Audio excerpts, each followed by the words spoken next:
Hello everyone, আমরা সবার আগে আজকে কলেজ চলে এসেছি, কেউ আসেনি এখনো।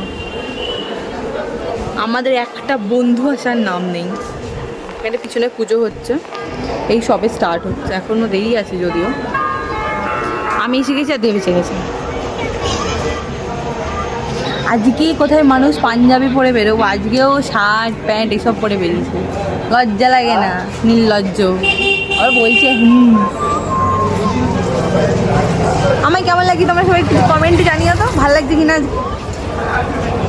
আমি যেই এসছি দেখেছি বলছি বাপরে কত সেজেছিস। একটু কোথায় বলতে ভালো লাগছে, মেয়েদের বলতে হয় যে ভালো লাগছে, সুন্দর লাগছে, মেয়েরা খুশি হয়ে যায় শুনলে।